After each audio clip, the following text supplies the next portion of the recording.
hidden coded messages, past game references, and real-world tributes. Those are but to name a few of today's huge list of the toughest, rarest, and coolest Easter eggs and secrets to discover in Grand Theft Auto 5.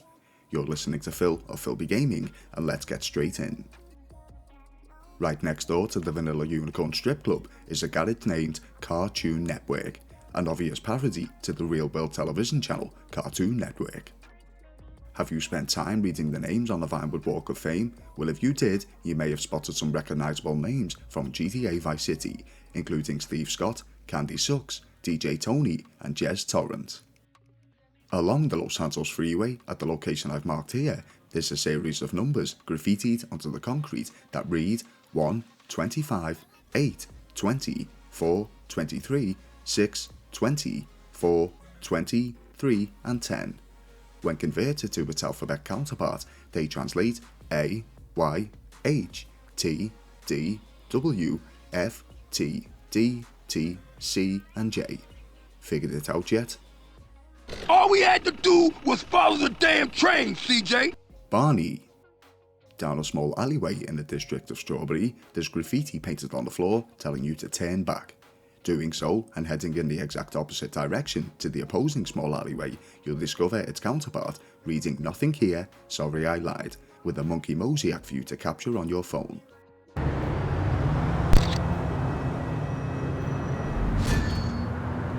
Although a pretty well-known secret, it's difficult to discover this next one as it requires 100% completion of Grand Theft Auto 5. When you hit that mark, a stranger mission will appear for Franklin in the northwestern mountains. This one is a double Easter egg, as the first character we meet is an apparent descendant of this guy, and the second one is a reference to the popular Bigfoot in the woods theory that flew around gamers in the early 2000s. I'm the last of my kind. Yeah, evolution is a bitch. We've lived in these woods 1,000 years. Man, wait a second. It's just a fucking mask. A small one, but definitely one of my favourites. Love Fist, the famous rock band popularised in Grand Theft Auto Vice City. Along Vespucci Beach, the player can spot people sunbathing along the sands, but did you notice the I Heart VC beach towels that some were using? Was this an early foreshadowing of Rockstar's next installment of Grand Theft Auto 6, or were they simply paying homage to GTA Vice City? In downtown Vinewood, the player can discover a mural at the Wax Haven Museum depicting 4 celebrities mimicking Charles Chaplin, James Dean, Marilyn Monroe, and John Wayne. You can also find a much larger portrait on the rear of the building, should you wish to snap a memorable selfie. Just outside of the Wax Haven Museum, players can take a short tourist bus around Vinewood, where our host will inform us of the history of the place as well as gossip from the previous decades concerning celebrities. At the very last stop on the tour, she will explain the following. And here is City Hall. This is where the mayor's office is, if any of you care. You might recognize this building from the 20-minute final dogfight to save Earth in the movie Invasion Los Santos. This is of course a reference to Independence Day, the 1996 movie starring Will Smith and Jeff Goldblum. Up in Sandy Shores, there's a rock face that's been graffitied with a nursery rhyme. It reads, 1 is done, 2 was fun, 3 tried to run, 4 called mum, 5's not alive, 6 is nix, 7's in heaven, 8 won't wait. These are the scribblings of the Infinity Killer, of course, which I may cover one time, but it's also actually a reference to the famous Freddy Krueger rhyme that goes 1, 2, Freddy's coming for you, 3, 4, better lock your door, 5, 6, grab a crucifix, 7, 8, gonna stay up late, 9, 10, never sleep again. Lovely. If you fancy a little downtime in GTA 5 and want to chill by watching TV, you may see a show titled Princess Robot Bubblegum and the sexy Japanese horseradish. In this episode, if you're quick enough to spot it, there's actually a cosplay of John Marston, protagonist and secondary from the Red Dead Redemption series. At the home of Michael DeSanta, there's a painting upon the wall that's been signed by the artist. The artist's name? R. North, an obvious reference to Rockstar North. You've probably seen the statue of the giant woodsman in Paleto Bay next to the Bayview Lodge Hotel, but did anyone notice that if you shoot at the barrel he's hoisting over his shoulder, it pours out beer? The activity centre near the first home of Franklin Clinton in Strawberry is called the B.J. Smith Rec Centre. BJ Smith was a character from GTA Vice City whom Tommy Vercetti can purchase the Sunshine Autos car dealership from. At the Yellow Jack Inn in Trevor Phillips country, there's a couple of plaques upon the wall reading Best of Show 2008 and 2010. This is a release date reference to Rockstar Games' previous titles, GTA 4 and Red Dead Redemption. Also, at the Yellow Jack Inn, there's a photograph upon the wall of GTA 4 protagonist Nico Bellic, whom for whatever reason is driving a tow truck. At Ammunition, there's a submachine gun named the Gussenberg Sweeper. Some may not realise that this weapon is actually named after Chicago-born Frank Gussenberg, who was slain amongst others in a gangland hit on February 14, 1929, infamously known as the Valentine's Day Massacre. Outside of Franklin's second home on Wispy Mount Drive, keen-eyed players may spot that the trash cans or wheelie bins outside have text on them. The text reads RSN RTH, another obvious reference to Rockstar North. At around 11 AM, if the player is to visit the cemetery on Westercliff Boulevard, they may spot a small white dog entering through the front gate. Following the dog will lead the player to a particular gravestone that's been placed with flowers. This is a tribute to a real story in Edinburgh, Scotland, where a dog spent 14 years guarding his master's grave after his death, until tragically the dog died as well. In the district of Strawberry, there's a familiar looking billboard for a reality TV show titled Rehab Island. The design of this is derived from a popular gaming series titled Dead Island of rivaling company Techland. At the discount clothing store Binco, Trevor can purchase a jacket named the Overlooked Red Blouson.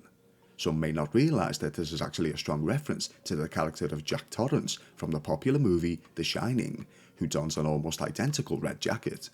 The hotel that the movie is set in is also called the Overlook Hotel, further adding to this Easter egg. At the Beam Me Up alien welcoming site, not far from Sandy Shores, there's a code that's been painted into the rockery. It reads 6EQ-UJ5. This very code was a strong narrowband radio signal detected on August 15, 1977 by Ohio State University's Big Ear Radio Telescope. The signal appeared to come from the direction of the Sagittarius constellation and was believed to bore the expected hallmarks of alien life. Whilst we're on the topic of the extraterrestrial, there's a store in West Vinewood called Bishop's WTF. This is an obvious parody and nod to the popular American franchise of Ripley's Believe It or Not. If, for whatever reason, you decide to kill Trevor's associate, Ron Jakowski, the injured man will text the player asking them to help with the medical bills they've just caused, claiming he can't himself because of his settlement charges.